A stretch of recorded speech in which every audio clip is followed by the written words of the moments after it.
to another Silverbird Selection game review, and today I'm looking at a Silver Range release from 1986. It's Freak Factory, released in the Silver Range packaging. Very common game to find out there. My copy cost me £2.50. One thing about this game is it's notoriously difficult to load. A lot of times it won't load at all, and sometimes when it does load it crashes a lot. Hopefully that's not going to happen during this review, but we'll see what happens. Let's get on and see what it's like. Let's start by looking at the packaging then, and as you can see, quite a dark background on this one, but a nice piece of artwork, nicely painted, of a mad professor working on some kind of concoction with a variety of chemicals there. And the logo is big and bold, saying Freak Factory in orange sort of comic style text, I suppose you could say. That's also on the spine, as you would expect, and also as you would expect we've got the two screenshots on the back cover. Some kind of platform game, it's pretty obvious there. And the blurb about the game says, thwart the mad professor's attempts to mutate the population and take over the world. Moving inside the inlay, you can see a number of different games being released for various systems. You can see from the list, quite a short list of games for each system, so this proves that it was an early release in the Silver Range packaging. You've then got the usual in-crowd Silver Club, useless stuff on there that we've seen many times before. So moving on to the instructions, it says Freak Factory, copyright 1986, S. Sorsby, and it gives you an overview of the game, which goes into a lot of detail about rumours out of Astor. From the systems beyond have come wild stories of hideous creatures disrupting the trading colonies of Darneth and Jared. Wow, this is very detailed, and also didn't really realise it was going to be a game that was set on another planet. It's come to the attention of the Galactic Police, and as an agent of the GPF, Galactic Police Force, I suppose that is, you've been selected to travel to the distant systems armed only with your physical agility and fighting skills. Upon arrival in the colonies, the problem is made abundantly clear that hordes of freaks and monsters roam the streets, killing all in their way. The locals tell you that the monsters are being created by an evil professor on one of the fertile moons of Darneth. What the hell? Anyway, the professor and his assistants have developed 5 diabolical machines within a maze of dungeons, each capable of mass-producing monsters. Wow. Okay, then you get the loading instructions, and then you get the gameplay instructions using a joystick connected to port 2. Control your secret agent, push the joystick in the relevant direction. I think we know how to use joysticks, basically. You've got to find the labs, and each lab contains 4 machines tended by assistants. You will have to fight these assistants. This will use your energy very quickly, so maintain this by rapidly waggling the joystick from left to right. Once you've defeated one assistant, you look for a gap in the floor to drop to the next level and repeat the process until you've dispatched all the attendants. Once you've done that, you will shut down the lab, and you'll have to shut down all the labs to complete the game, I suppose, or something like that. Wow, very convoluted instructions. Let's hope the game isn't quite as convoluted as that. So the game is loading. Here's the loading screen. Bottom right hand corner you can see Sir 86. This is another loading screen by Stephen Robertson, and it says Freak Factory at the top, Firebird logo on the bottom left, and then you've got the hero, presumably in the right hand side there, being chased by a very big green comical monster. I've got to say it's not one of the better loading screens for a Firebird game, but at least it's got a loading screen.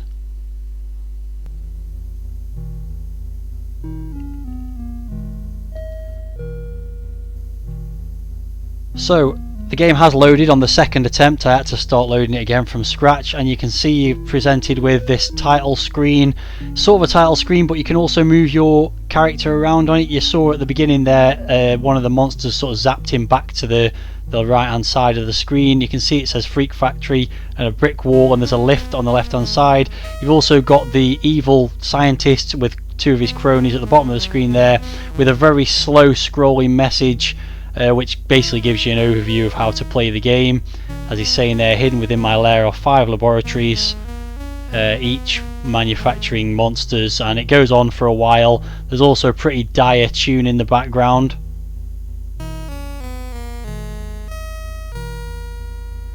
Nothing to write home about at all, but reasonably nice presentation. There's no sort of high score table or even score on this game. You just play it and try and get as far as you can. So yeah, basically saying try and avoid these pet creatures. Within the lair is traps and things like that, he's saying now, but it goes on quite a bit, and I'm not going to sit and let you see all this because it just goes on for ages. But basically, let's get in the lift and start the game, I think is probably the best way to go. The guy moves very slowly. So when you go into the lift, funnily enough, the lift goes down a number of levels and then you materialise on this screen here. So you can move left and right very slowly. You can also move up and down slightly in these corridors. There you go. Sort of slightly 3D. As you can see, as I push up, he kind of moves to the right, and as I push down, he moves to the left slightly.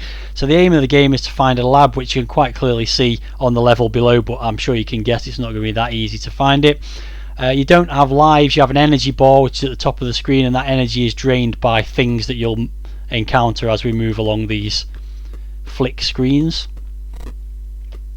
So the first thing is these faces in the walls. When they've got yellow eyes, like now, they'll drain your health. So the best thing to do is move up, I've found, to the very top edge of the corridor, so you're against the wall, and then just jump over them. Those pink scrolly sort of things there, health boosts, which I'll need at various points, because this gets a little bit more tricky now with no less than 5 of these faces. So the idea is try and jump when they've not got the yellow eyes, and jump over them, get the health, and just sort of stand between them when they've got the yellow eyes. So I'll move along. Same thing again here. Oh, and I'm in the gaze of one of them there, and I've lost nearly all my health, which is not great. So I'll keep trying to make my way across. No, I'm stuck in the gaze and I'm dead, and that's the problem. And then you get back to the beginning. So this thing just shoots you back, and we'll go again basically. So back in these boring grey corridors, and I will try and negotiate past these monsters or these faces a little bit more effectively than I did last time. No, it's got me again a little bit there, but let's see if I can get past more effectively than last time. Basically just very slow progress past these faces. Oh, I didn't catch the power up then. Oh well, I'll just move past that rather than going back.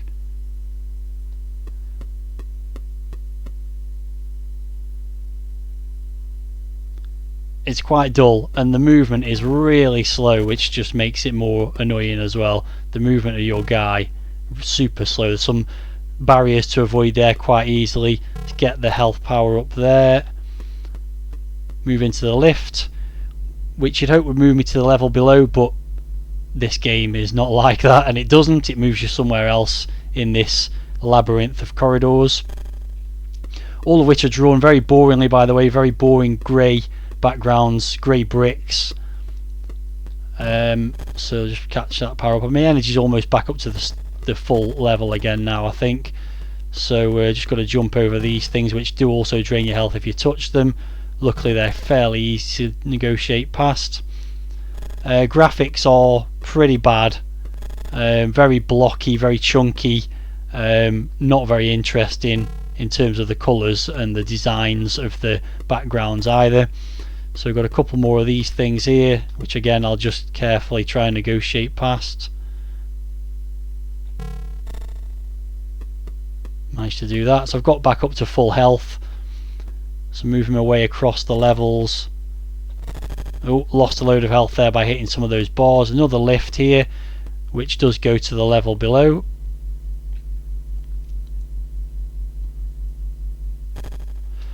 Sound effects, by the way, are just limited to a couple of sort of clunky kind of noises as you negotiate these various things. I've missed that power up there. Here we've got a moving sort of travelator thing, like you get in an airport.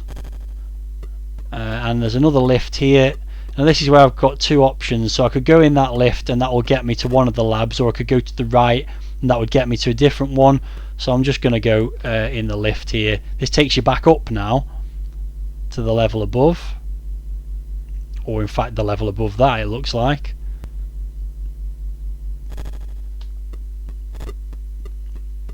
So another power up. Not sure what's to the right here. The quickest way to move from one screen to another, by the way, is by jumping. Oh, another travelator. Oh, this goes the opposite way though. Let's just go back the way I came, because I'm positive there's a lab on the left hand side here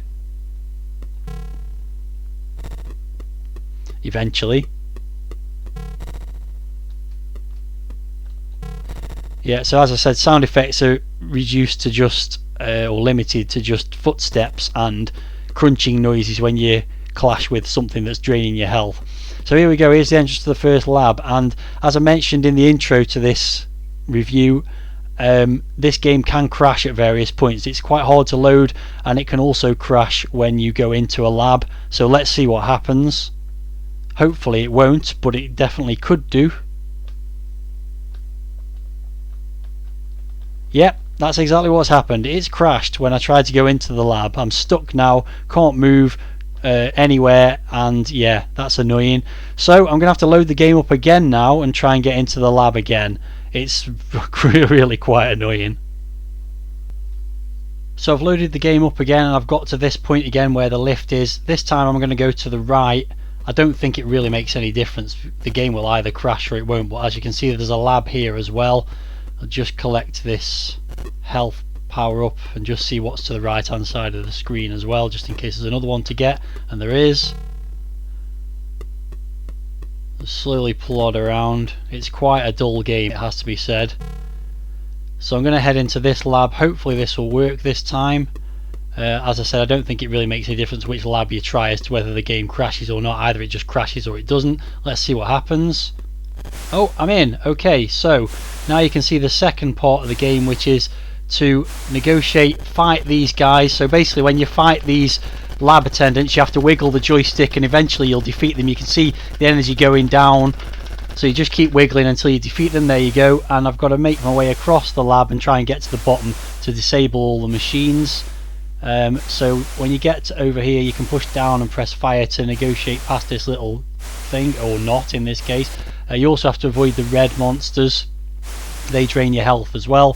So you can see these things shooting steam at you. So you've got to defeat all the attendants before they respawn, and then get to the bottom of the screen, I think is the idea. So lots of joystick waggling. It's quite boring. Oh, don't want to jump. Want to push down and press fire. Get past this steam. Hopefully, no, it's blasting me away. I've got to basically get to that little hole as the steam dissipates to get down to the next level. Not an easy task. And now the attendants come back, so I've now got to fight him again as well, because you can't complete the stage without defeating all 4 lab attendants. So keep at it, waggling the joystick again. Really just boring and frustrating, really, to be honest. So push down and try and avoid this steam this time. Nope, it's got me again. You can see this is just really annoying. So let's try again. The graphics on this bit, by the way, are quite nice. Quite small, compact sprites, nicely animated. Oh no, I'm in the fight with the guy again. Quite like the fight effect of you just kind of scrapping, almost like in a cartoon, sort of Tom and Jerry style. The joystick waggling gets a bit frustrating, to say the least, though. And I've got through it, and I'm on to level 2 at last. So let's do the same again now, basically. Fight the guy. Wiggle the joystick a lot. Try not to lose any energy. And away we go again. So there's like some kind of beam thing that you have to go under, I think, here. And then again, try and get to the hole. No, I've got blown back. And away we go again. It looks like the guy doesn't respawn on the first. Oh, he does respawn. So I don't know what I'm supposed to do now, because there's no way to get back up there, I don't think. Can I jump up by doing this? No, I can't. So yeah, fight this guy. I'm basically just going to carry on doing this till I die. Try and get to the bottom, even though according to the instructions at least, I can't complete this level now because the guy on the top's respawned. So, but let's see what happens. I can but try. And get down the hole. I didn't manage to do that this time, so on to level 3. The way he's crawling is quite interesting. They're like, some of the monsters here remind me a bit of the monsters from the movie The Thing, one of my favourite films from 1982, the John Carpenter film. But yeah, this is just really tedious. Let's keep going until I get to the bottom, but I don't think when I do get to the bottom that it's going to help, because according to the instructions at least, no, there we go, blasted back by the jets again. According to the instructions, I can't complete the level without defeating all 4 lab attendants, so I don't think it's going to help. We shall see. No, it's knocked me back again. Oh, how annoying. What an annoying game. Even when it does work, you kind of wish it had just crashed so you could just switch it off. So wiggling the joystick again, slowly running out of health. But yeah, I've beat him again. Try and get through this. Oh no, it's blasting me back again. This one seems to be impossible. Oh, annoying.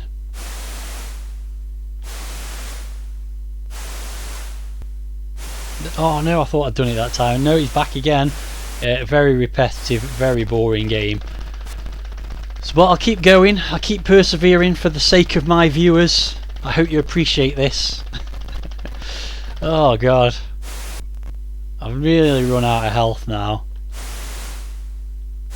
You just can't get to the end of that before the steam blows you back. It's so annoying and it's just terrible, really. Oh no, I thought I'd done it that time again. I think you can actually get closer than I've been getting. I mean, I'm going to run out of health in a second anyway, I think.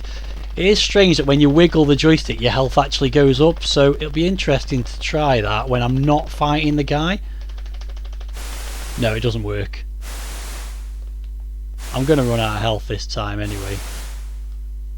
No, it's blasting me back again. Just incredibly infuriating.